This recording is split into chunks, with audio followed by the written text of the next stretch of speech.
আলহামদুলিল্লাহ ওয়াসসালাতু ওয়াসসালামু আলা রাসূলিল্লাহ আম্মা বাদ। আমরা শেখ আব্দুর রাজ্জাক বিন ইউসুফ হাফিজাহুল্লাহ তার একটি বক্তব্য শুনি। সিগারেট জর্দা খেলে কি নামাজ হবে? জি না। সিগারেট জর্দা নেশাদার দ্রব্য। কেউ যদি বলে যে জর্দা বিড়ি যে নেশাদার দ্রব্য, তার প্রমাণ কি? ওটা কি হাদিস বইয়ে আছে? বিড়ি সিগারেট হাদিস বইয়ে নেই, কোরআনেও নেই। আল্লাহ নবী বলেছেন একটা বাক্য, যেটা সৌদি আরব, কুয়েত, কাতার, বাংলাদেশ, জর্ডান, আমেরিকা, লন্ডন, পৃথিবীর সব জায়গায় চলবে। সেটা কি? আল্লাহ রাসূল বলেছেন, মাস কারা কাসির ফাকালিল হারাম। যে জিনিস বেশি খেলে বিবেকের ক্ষতি হবে, তার কমও হারাম। তো আপনি যে লোকটা বিড়ি খায়, তাকে এখন হাফ কেজি জর্দা খাওয়াইয়া দেন, না হয় 1 কেজি খাওয়ান। 1 কেজি জর্দা খাওয়ানোর পরে যদি তার বিবেকের ক্ষতি হয়, তাহলে জর্দার একটা কণাও হারাম। এমন এক বাক্য আল্লাহ নবী বলেছেন, যেটা সারা পৃথিবীতে চলবে। এমন এক বাক্য আল্লাহ রাসূল সাল্লাল্লাহু আলাইহি ওয়াসাল্লাম বলেছেন, যেটা সারা পৃথিবীতে চলবে নিশ্চয়ই। তবে আমাদের এই শায়েখ সহ সালাফি শায়েখরা অধিকাংশকেই দেখি, তারা মা আসকারা কাসীরুহু ফাকালিলুহু হারামুনের অনুবাদই সঠিকভাবে সহিভাবে করতে পারেন না। মন গড়া অনুবাদ। কেউ তো আবার সঠিকভাবে এটা পড়তেই পারে না, বলে মাসকারা কাসীরুহু ফাকালিলুহু হারামুন। শায়েখ যাক এইটাকে সুন্দর মতো ভালোভাবে পড়েছেন, মা আসকারা কাসীরুহু ফাকালিলুহু হারামুন। শায়েখ আসকার এর অনুবাদ করেছেন, যে জিনিস খেলে বিবেকের ক্ষতি হয় না। শুকর মানে বিবেকের ক্ষতি না। বিবেকের ক্ষতি আরো অনেকভাবে হতে পারে। এখানে নির্দিষ্ট একটা, যে ব্যক্তি পাগল তারও বিবেক ক্ষতিগ্রস্ত। এখানে বিবেকের ক্ষতি না, শুকর বিবেকের ক্ষতি না। অর্থ যেটা সেটা করেন, মন গড়া অর্থ কেন করেন? শুকর মানে হচ্ছে যে জিনিস খেলে মানুষ মাতাল হয়। মাতাল, যে জিনিস খেলে মানুষ মাতাল হয়, ওইটা। বেশি খেলে যদি মাতাল হয়, কম খাওয়া ওইটা হারাম। তো এটার অনুবাদ সালাফিরা করে, যে জিনিস খেলে বিবেকের ক্ষতি হয়। বিবেকের ক্ষতি হয়। আল্লাহ রাসূল তো বলেন নাই মুদিরুন লিল আকল, এরকম বাক্য তো বলেন নাই। আকলের জন্য, বিবেকের জন্য ক্ষতিকর, এমন বাক্য উনি বলেন নাই। উনি বলেছেন মাতলামির কথা। মাতলামির একটা বিশেষ জিনিস। ক্ষতি, বিবেকের ক্ষতি আরো বিভিন্নভাবে হতে পারে। মানুষ রোড অ্যাক্সিডেন্ট করেছে, এটাও তার মাথায় আঘাত পেয়েছে, এটাও বিবেকের ক্ষতি। তো এখানে খাস একটা দিক এই শব্দের অর্থ, সেটাকে না করে আপনারা আম অর্থ করেছেন কেন? কেন শব্দটার অনুবাদ আপনি আম করেছেন? পৃথিবীর কোনো ডিকশনারি তো এই অর্থ নাই যে ইসকার মানে হচ্ছে বিবেকের ক্ষতি হওয়া, কোথাও নাই। তো লুগাবি অর্থ যেটা, ইসতিলাহি অর্থ যেটা, সেটা করেন। মন গড়া অর্থ কেন করেন? কারণ মন গড়া অর্থ করলে সাধারণ মানুষকে ধোঁকা দিতে সহজ হয়। তো যাই হোক, সালাফিদের অবস্থা দেখেন। এরা প্রথমে আপনার কাছে আসবে, কি বলে, মানে ওই বাতারি ইন্দুর আছে না, বাচ্চা ইন্দুর, এরে দৌড়ানি দিলে এদিক ওদিক ওদিক ওদিক ছোটাছুটি করে। সালাফিদের অবস্থা হচ্ছে এটা। পয়েন্ট আনবে একটা, আপনি এই পয়েন্টে ধরবেন, অছুইটা যাবে আরেকটায়, আরেকটায় ধরবেন, আবার আসবে এইটায়। এরকম ছোটাছুটি দৌড়াদৌড়ি করতে থাকে। সালাফিরা প্রথমে বলবে আপনার কাছে যে জর্দা খাওয়া হারাম। দলিল কি? আল্লাহ তাআলা কোরআনে বলেছেন, ওয়ালা তুলকু বিআইদিকুম ইলা তাহলুকা, তোমরা নিজেদেরকে ধ্বংসের দিকে ঠেলে দিও না। জর্দা খাওয়া মানে নিজেকে ধ্বংস করা। জর্দা খেলে ক্যান্সার অনিবার্য, অতএব জর্দা খাওয়া হারাম। তাহলে সে কারণ নিয়ে আসলো কি? জর্দা খাওয়া স্বাস্থ্যের জন্য ক্ষতিকর। তো জর্দা খেলে ক্যান্সার 100%? না, 100% না। কত পার্সেন্ট? ডাক্তাররা কি বলছেন? জর্দা খেলে এটার ঝুঁকি আছে, ক্যান্সারের ঝুঁকি আছে। তখন তাদেরকে যখন বলা হবে, ভাই এটা তো একটা সম্ভাবনার কথা, ঝুঁকির কথা, তুমি কি আল্লাহকে বিশ্বাস করো? তোমার ভিতরে কি তাওয়াক্কুল আছে? তুমি কি এই কথা মানো যে সব কিছু করনেওয়ালা জাত আল্লাহ? এটা তুমি বিশ্বাস করো? তাহলে এখানে একটা ঝুঁকি, সম্ভাবনার কথা। বহু মানুষ পৃথিবীতে এমন আছে সারা জীবন জর্দা খেয়েছে, তার ক্যান্সারের ক হয় নাই। আবার অনেক মানুষ এমন আছে জন্মের পরেই তার ক্যান্সার, মাসুম একটা বাচ্চা, 7-8 বছরের একটা শিশু, তার ক্যান্সার হয়ে গিয়েছে। সে কোনোদিন জর্দা তো দূরের কথা, জিন্দিগিতে পান চোখেও দেখে নাই, তারপরও সে ক্যান্সারে আক্রান্ত। তাহলে জর্দা খেলে ক্যান্সার হবেই, এটা কি তুমি বলতে চাও? তখন সে বলবে যে না, জর্দা খেলে সম্ভাবনা আছে। তো তাকে বলা হবে যে জর্দা খেলে যেমনিভাবে ক্যান্সারের সম্ভাবনা আছে, ডাক্তাররা বলে এই যে চকলেট আছে, চিপস আছে, দোকানে জুস পাওয়া যায়, এই যে আরও অনেক কিছু, এই যে কসমেটিক্স, এগুলোর ভিতরেও ডাক্তাররা বলে কোনোটাতে ক্যান্সারের উপাদান আছে, কোনোটাতে কিডনি নষ্ট হওয়ার উপাদান আছে, এগুলো ক্ষতিকর। অহরহ সংবাদ বের হচ্ছে। এমনকি ডাক্তাররা বলে সাদা চাউলের ভাত খাওয়া মানে বিষ খাওয়া। ডাক্তাররা বলে ডায়াবেটিস হলে মিষ্টি খাওয়া হারাম, তার জন্য ক্ষতিকর। তাই বলে ডায়াবেটিস একজন রোগী যদি মিষ্টি খায় তার স্বাস্থ্যের ক্ষতি হলো, তাই বলে কি তার জন্য হারামের গুনাহ লেখা হবে? গরুর গোশত খেলো, হারামের গুনাহ লেখা হবে? একজন কিডনির রোগী, ডাক্তার বলছে তাকে সারা দিনের ভেতরে 1 গ্লাস বা 2 গ্লাস 1 লিটার পানি খেতে, তার পানির তৃষ্ণা বেশি, সে 1.5 লিটার খেলো, ডাক্তারের কথাকে সে অমান্য করলো, তার জন্য কি এটা হারাম হবে? তখন দেখেন তাকে এখন আপনি ধরছেন যে ভাই স্বাস্থ্যের ক্ষতি হলে সেটা কি হারাম হয়? তাহলে কি চকলেট খাওয়া, জুস খাওয়া, এগুলো খাওয়া কি হারাম? তখন সে বলবে যে চকলেট খাইলে, জুস খাইলে তো মাতলামি আসে না, জর্দা খাইলে তো মাতলামি আসে, জর্দা খাইলে তো বিবেকের ক্ষতি হয়।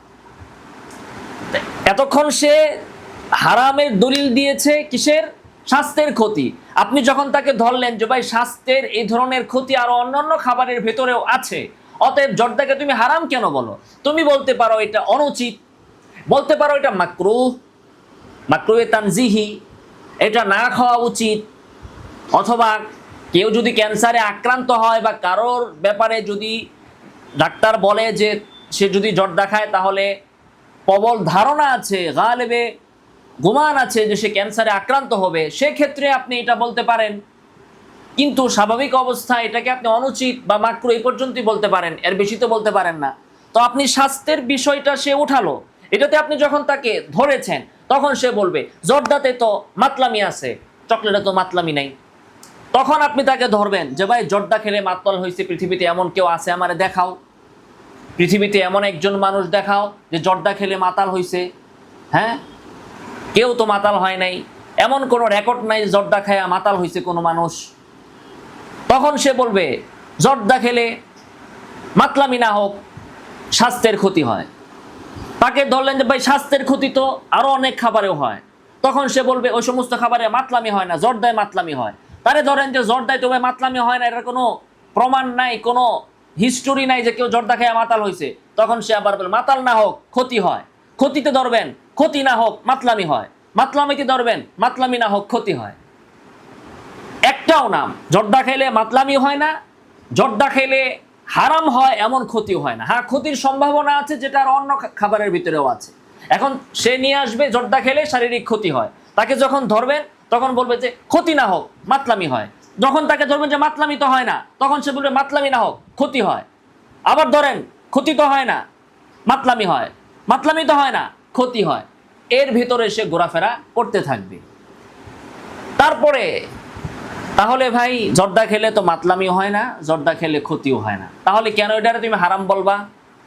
তখন সে আর যখন তার সামনে যুক্তি নাই, তখন তার সামনে আছে একটা জিনিস, সেটা হচ্ছে পায়খানা।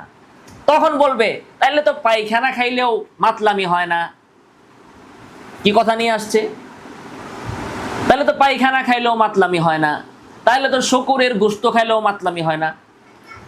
মানে যেহেতু পায়খানা খাওয়া হারাম এই জন্য জর্দা খাওয়া হারাম, যেহেতু শকুরের গোশত খাওয়া হারাম এই জন্য জর্দা খাওয়া হারাম, যেহেতু মদ খাওয়া হারাম এই জন্য জর্দা খাওয়া হারাম, যেহেতু ঘুষ খাওয়া হারাম এই জন্য জর্দা খাওয়া হারাম, যেহেতু সুদ খাওয়া হারাম এই জন্য জর্দা খাওয়া হারাম। মানে পৃথিবীতে যত হারাম জিনিস আছে ওগুলো হারাম কেন গা, এই জন্য জর্দাও হারাম। ভাই প্রথমে আপনি আনলেন স্বাস্থ্যের ক্ষতির কথা, এটা উপেক্ষিত হলো। তারপরে নিয়ে আসলেন আপনি নেশার কথা, ওইটাতেও আপনি পারলেন না, তখন নিয়ে আসলেন আপনি পায়খানার কথা। পায়খানা তো হারাম, ওয়ায়ুহাররিমু আলাইহিমুল খাবাইস, পায়খানা তো নাপাক। এখন কোরআনে কি বলছে? জর্দা নাপাক। পায়খানা তো খবিসার অন্তর্ভুক্ত, এটা তো নাজাসাত, এজন্য এটা হারাম। তো জর্দা কি নাপাক নাকি? তাহলে আপনি বলেন কেন মাতলামির কারণে হারাম, ক্ষতি হওয়ার কারণে হারাম? তাহলে আপনি বলেন, এটার ভিতরে আসেন যে জর্দা কি নাপাক কিনা। তো জর্দা ভাই কেন নাপাক? কোন হাদিসের ভিত্তিতে আপনি পাইছেন জর্দা নাপাক, সেটা প্রমাণ করেন। পায়খানা নাপাক, এটার দলিল যদি আপনার লাগে আপনি নেবেন। এটা তো জর্দা কেন নাপাকের ভিতরে ফালাইছেন? তারপরে বলবে শুকুরের গোশত, ভাই শুকুরের গোশত হারাম, এটা তো কোরআনের আয়াত আছে, হরিমাত আলাইকুম মাইতাতু ওয়াদ-দামু ওয়া লাহমুল খিনজির, জর্দার আয়াত কই আছে? খামারের ভিতরে জর্দারে ফালাইবেন, তো ফালাইতে তো পারলেন না। আমি তো বললাম পৃথিবীতে এমন কোনো হিস্টোরি নাই যে জর্দা খেয়ে কেউ মাতাল হয়েছে। এখন আমাদের এই আব্দুর রাজ্জাক বিন ইউসুফ, আল্লাহ তাআলা আমাদের এই সকল শায়েখদেরকে সঠিক পথে পরিচালিত করুন, আমরা দোয়া করি। উনি বললেন যে হাদিসটা, যেটা বেশি খাইলে হারাম, যেটা বেশি খাইলে মাতলামি হয়, ওইটা অল্প খাওয়াও হারাম।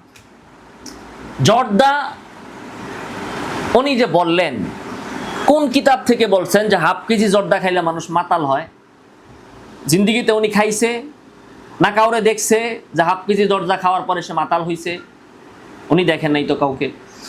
হ্যাঁ, আপনি যদি হাফ কেজি মধু খান তাহলে আপনার দেহের ভিতরে অস্বাভাবিক লাগবে, আপনার মাথা ঘোরাবে। আপনি যদি 1 কেজি গরুর গোশত খান, আপনার সাথে সাথে পাতলা পায়খানা হবে, হতে পারে আপনার মাথা ঘোরাতে পারে, আপনার শরীরের ভেতরে অস্বাভাবিক অবস্থা তৈরি হতে পারে। এমনকি আমরা সংবাদে নিউজে এমনটাও দেখি যে সামনে কোরবানির ঈদ আসতেছে, কোরবানি ঈদের বাজি ধরছে, কে কতটুকু কত প্লেট গোশত খেতে পারে, তো একজনে বেশি খেয়ে সে মারা গিয়েছে। তো বেশি একটা জিনিস বেশি খাইলে তার মাথা ঘোরানি, ওটা তো আরেক বিষয়, মাতাল হয় কিনা। হাদিসে তো বলে নাই যে বেশি খাইলে মইরা যায় কিনা। যে জিনিস বেশি খাইলে মইরা যায় ওই জিনিস কম খাওয়া হারাম। তাহলে পৃথিবীতে সব জিনিস খাওয়া হারাম। আপনি 2 কেজি চাউলের ভাত খান, পেট বাস্ট হয়ে তো মারা যাবেন। তো বেশি খাওয়া খাইলে মইরা যায়, এজন্য কম খাওয়া হারাম, এমন কথা তো আল্লাহ নবী বলেন নাই সাল্লাল্লাহু আলাইহি ওয়াসাল্লাম। তিনি বলেছেন যে জিনিস বেশি খাইলে মাতলামি হয়, ওই জিনিস অল্প খাওয়া হারাম। তো জর্দা বেশি খাইলে মাতলামি হয় কিনা। আর সবচেয়ে এখানে গুরুত্বপূর্ণ যে বিষয়টা, সেটা হচ্ছে এই হাদিসের উদ্দেশ্য কি। এই যে বললেন যে জিনিস বেশি খাওয়া নেশা সৃষ্টি করে, সেটা অল্প খাওয়া হারাম, এটার উদ্দেশ্য কি, এটার মাকসাদ কি? আল্লাহ রাসূলের হাদিসের পেছনে তো মাকসাদ থাকে। মাকসাদ কি? মাকসাদ হচ্ছে যে তুমি অল্প খাইলা কিন্তু বেশি খাইলে মাতলামি হয়, তাহলে এই অল্প খাইতে খাইতে খাইতে খাইতে একদিন তুমি বেশি খাবা, তারপরে তুমি মাতাল হয়ে যাবা। তো আজকের অল্প খাওয়াটা একদিন তোমাকে মাতাল বানাবে, এই জন্য বেশি খাইলে মাতাল হয়, সেটা অল্প খাওয়া হারাম। জর্দা মানুষ হাফ কেজি করে কেউ খায় না, জর্দা মানুষ সবসময় অল্পই খায়। এটার আবিষ্কারই হয়েছে অল্প করে পানের সাথে খাওয়ার জন্য। এটা এমন না যে আজকে কেউ অল্প খাইছে, কালকে পরে 1 মুঠ খাবে, তারপরের দিন হাফ কেজি খাবে, তারপরের দিন 1 কেজি খেয়ে মাতাল হয়ে মাতলামি করবে, উল্টাপাল্টা কোরআনের আয়াত পড়বে নামাজে দাঁড়ায়া, তারপরে নারীদের শ্লীলতাহানি করবে অথবা নারীদেরকে ইপটিজিং করবে মাতাল হয়ে। জর্দা খাওয়ার পরে এমন কোনো হিস্টোরি পৃথিবীতে নাই। কাজেই যে জিনিস হারাম না সেটাকে আপনি কেন হারাম করেন? আপনারা ব্যাং খাওয়ারে হালাল বলেন, সাপ খাওয়ারে হালাল বলেন, তারপরে কি কোচ্চা না কি কয় ওটারে খাওয়া হালাল বলেন, আপনারা শিয়াল খাওয়ারেও নাকি হালাল বলেন, আরো কত কিছু আপনারা খাওয়াকে হালাল বলেন, অথচ এই জর্দার মতো একটা জিনিস ওটাকে আপনারা বলেন হারাম। এরপরে বলবে যে জর্দা খাওয়া হালাল। হালাল মানে আমরা বলি যে মাকরু, অর্থাৎ অপছন্দনীয়, অনুত্তম। খাওয়া জায়েজ, কিন্তু উচিত হচ্ছে না খাওয়া।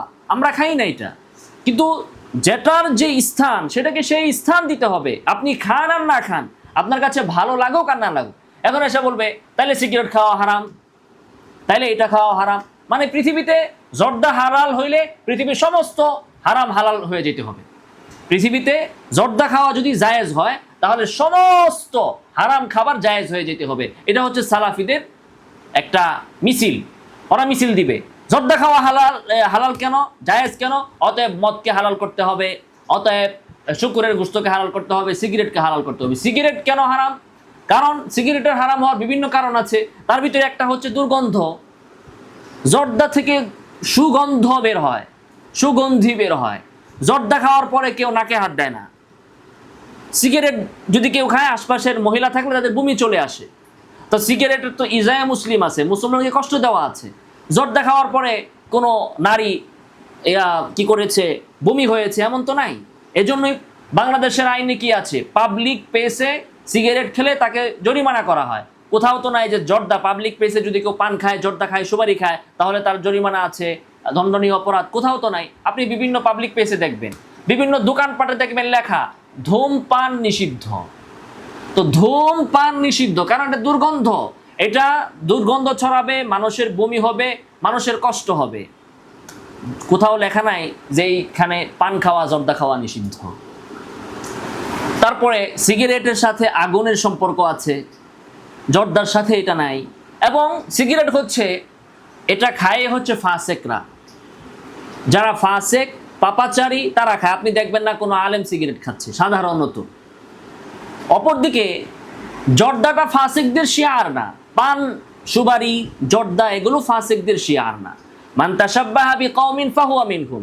তো ফতোয়া দিতে হলে আগে মাথায় গিরু থাকতে হবে, কোনটা কাদের শিয়ার, কোনটা কাদের নিদর্শন বহন করে সেটা দেখতে হবে। একটা সন্ত্রাসী মার্ডার করতে যাওয়ার আগে সিগারেট টান দিয়ে যাবে, সে একটা অন্যায় করতে যাওয়ার আগে সিগারেট টান দিয়ে যাবে। তো বোঝা গেল এই সিগারেট মানুষকে অন্যায়ের দিকে নিয়ে যায়, অন্যায় করতে উদ্বুদ্ধ করে। সন্ত্রাসীরা কি মার্ডার করার আগে জর্দা খাওয়া যায় নাকি? আল্লাহ তাআলা আমাদেরকে সঠিক বুঝ দান করুন। আমিন ওয়া আখিরু দাওয়ানা আলহামদুলিল্লাহি রাব্বিল আলামিন।